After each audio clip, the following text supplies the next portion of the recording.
Anti-ICE protest escalating outside Chicago overnight, with demonstrators facing off against agents again and even trying to block federal vehicles. Some Democrat officials in the area joining protesters. Watch this.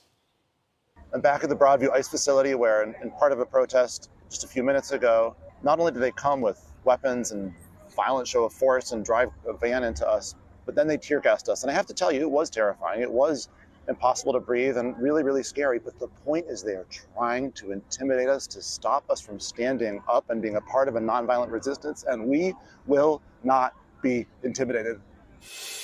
Here to react, former ICE Director Jonathan Fahey. Jonathan, that, to be clear, so our viewers understand, that was the mayor of Evanston out there essentially leading this protest against ICE carrying out lawful federal immigration law enforcement. Yeah, it's pretty amazing. And if you think about, the Charlie Kirk and going back to some of your last segments, I was thinking maybe the Democrats would at least take a break from their violence and their opposition to ICE and trying to obstruct ICE and doing their lawful jobs, maybe for at least a week. But it seems like they're doubling down on this.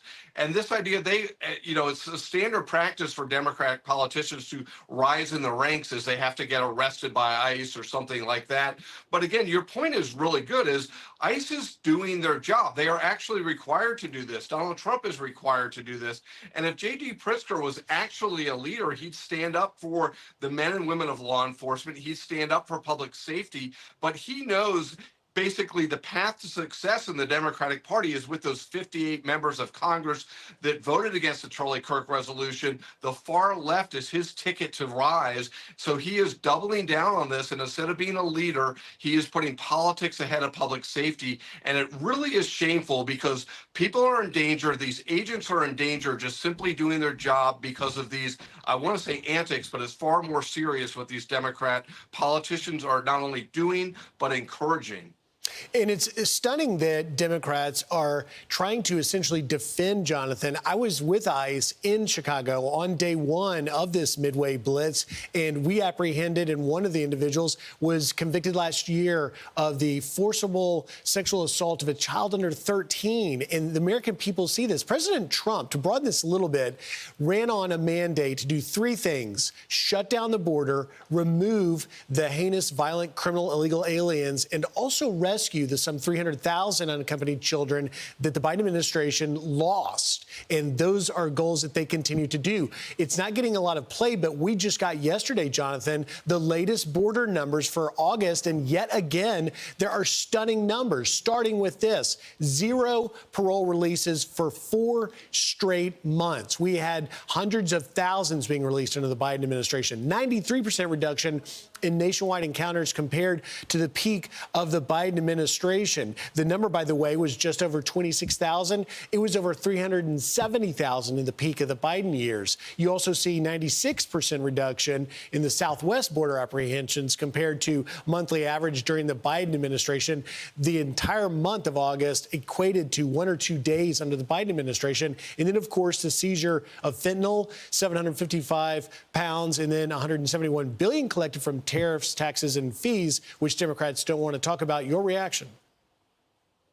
These numbers are pretty amazing, and it shows a couple of things. One, this narrative that this was an overly complicated problem that needed this massive legislative solution to solve really wasn't true. We need more money to keep solving it, but we didn't need all of these other things that the Democrats were pushing.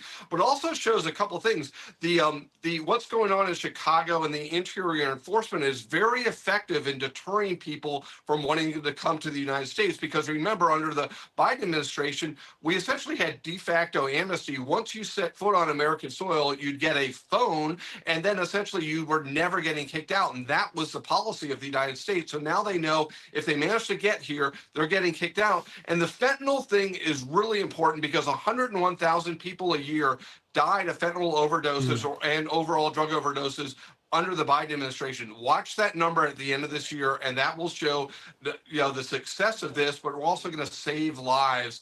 And that's the most important part of this all, is saving people's lives. And President Trump is off to an amazing start doing that. You're spot on, Jonathan. It's all about safety, and the American people are behind that 100%. Jonathan Fahey, thank you very much. Thanks for getting up on a Saturday.